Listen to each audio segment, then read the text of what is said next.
Glenn Smith, starting with you. Is it time for Democrats to finally come home and face reality? No. You know why?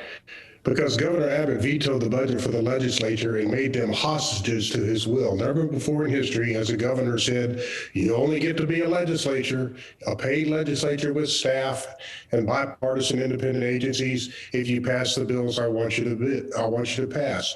They should not come here under those conditions.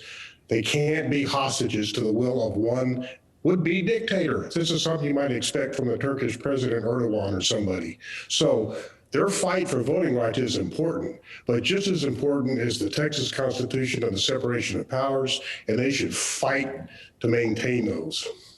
Matt Mackowiak, what about the Republicans? Should they negotiate with the Democrats in Washington, D.C. now to get them to come back? No, because in this case, the tactic that these Democrats have been utilizing is an illegitimate tactic. Quorum breaking is not part of being a member of the legislature. And that's why the Speaker Pro Tem was stripped of his position, his leadership position. It is why I think ultimately you will see Democratic committee chairs stripped of their positions as well. The job of being a member of the Texas House is in Austin. It's not in Washington. If they wanted to affect federal legislation, they should have run for Congress. In this case, Glenn, it's not just about the legislative appropriations bills. It's about teacher retirement. It's about bail reform. It's about lots of other issues. Are you saying Democrats wouldn't need to show up for a special session had he not vetoed the legislative appropriations bill? Surely they care about bail reform and teacher retirement, don't they?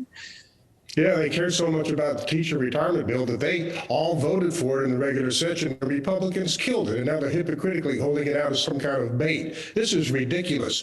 Abbott vetoed the budget of the legislature and said, pass the bill I want or I will defund you. In what constitution in the history of democracy is that okay? The Democrats are fighting to maintain the separation of powers as called for in the Texas Constitution. It's very easy to see. You know, Glenn, well, I would argue, yeah. Go ahead, Matt. Go ahead. I was going to say, I don't see them fighting. I see them fleeing. I see them running away. They're in Washington, D.C., 2,500 miles away from their jobs, away from their families. Now 6 of them have COVID. They held a press conference today, the ones who don't have COVID, but they certainly could have it.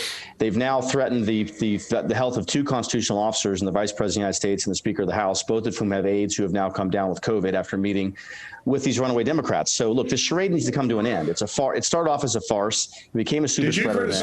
Now it's a national security event. Did you criticize the Oregon Republicans when they broke quorum? No. This is another one that they're like, ethics for me, but not for you. This is BS, man. It's got to stop. Call this what it is. Quorum breaking has been around since there were quorums. It's okay, totally legitimate. It's authorized by the Constitution. They should hang with it.